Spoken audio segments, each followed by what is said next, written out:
blame myself. Take me right back to the start.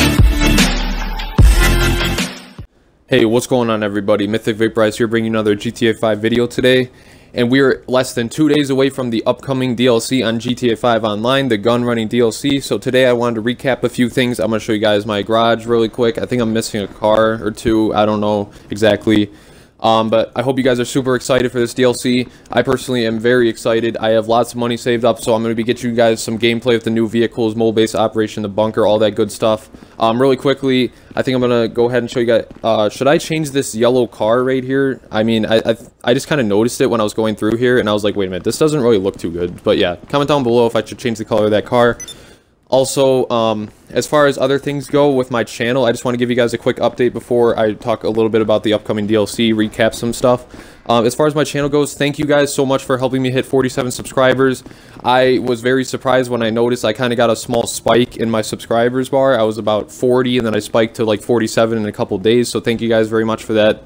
I appreciate all the support, and I will continue to upload the best content I possibly can.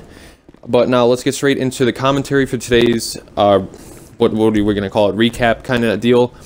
So as far as DLC goes, it'll be releasing on Tuesday, June 13th, of course. And the bunker and mole-based operation are the two biggest aspects. As far as I know and heard from other people, is that if you already have a CEO or biker necessarily, you may not have to purchase like a new organization. I thought there was a new organization, but I think it goes with CEO or biker. Potentially, I'm not exactly sure. DLC is less than 2 days away, so we'll have to wait and see. I'm not exactly sure about that. But then, my most favorite part about this DLC is the fact that we are finally going to be able to store vehicles in a carrier type deal. Like, so we got the mole base of operations that can actually store vehicles according to the trailer. If that's just a mission, I'm going to be very disappointed. But hopefully, I'm almost positive we can, so that's really cool. But as far as other things with the DLC, APC tanks, armored dune, or not necessarily armored dune buggies, but turreted dune buggies is what I was looking for. So that's all that cool stuff.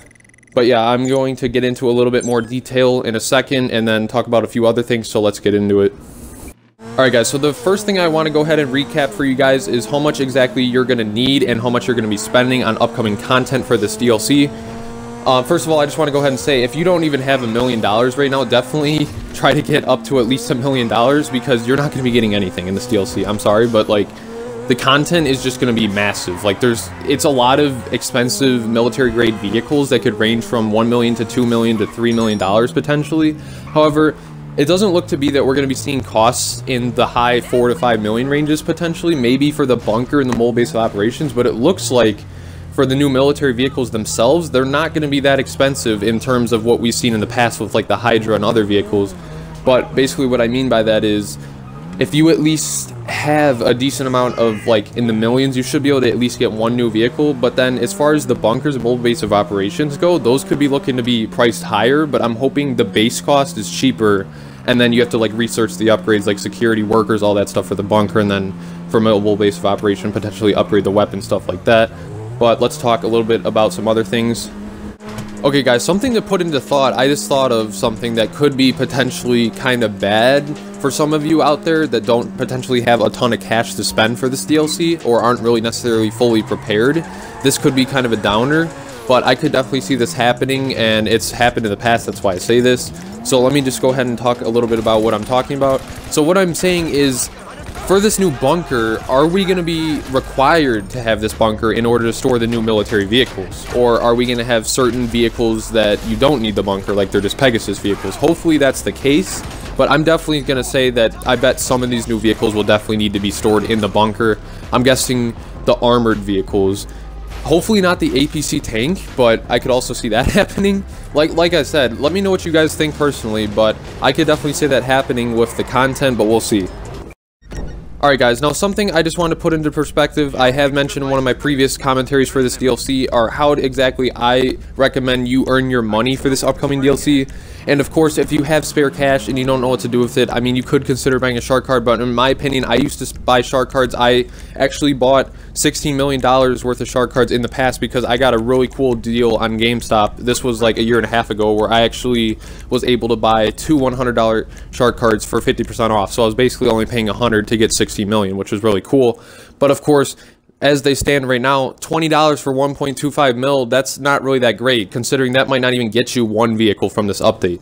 Now, of course, you may be able to get the buggy, something smaller like that, but still, I don't think that's really worth it to spend all your money on that. But of course, I'm going to emphasize that you guys definitely go ahead and get on GTA before this update, because of course, if you have a CEO or can find someone that will be willing to work with you, you guys can go ahead and play some special vehicle missions that will earn you double money, like on the computer special vehicle missions or the free roam ones. I recommend the free roam ones because I feel the computer ones are harder and they don't pay as well, in my opinion. Because like the fortified mission, where you have the armored boxel and you need to protect it, you will be making 35 grand guaranteed up until the day before the DLC, because that's of course when these double money events end. And then definitely even the headhunter missions are definitely key to making money in this game, in my opinion. They, of course, are not actually double money because it's not a special vehicle mission, but headhunters, you can find yourself making 20 to 27 grand. Normally, you're going to be on the low end unless you actually take the full 15 minutes to complete the mission, but me personally, I own a buzzard, so I just call in that buzzard, take out all 4 targets within 3 to 5 minutes, so it's pretty quick and efficient for cash. I definitely recommend that.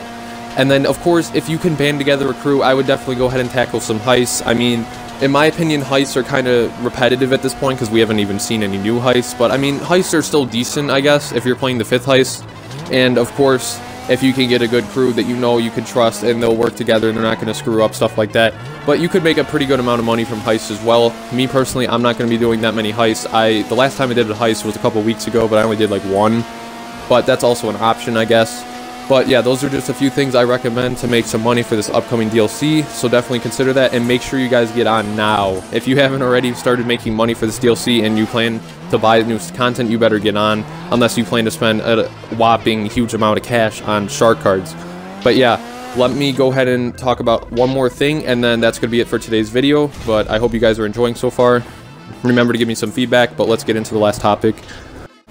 Alright guys, so very quickly, I just want to hear from you guys which vehicle you're most excited for. Me personally, I'm most excited for the APC anti-air tank, because I'm sure most of you know, if you go into an online game, occasionally you're going to find those people that just are tryhards with Hydras, so this could be saving us finally. Thank you, Rockstar. But yeah, let me hear from you guys which you guys are most excited for. Alright everybody, that's it for today's commentary. I hope you guys enjoyed. Thank you again for 47 subscribers, that's absolutely awesome. And remember to comment which vehicle you're most excited for, and I'll see you guys next time.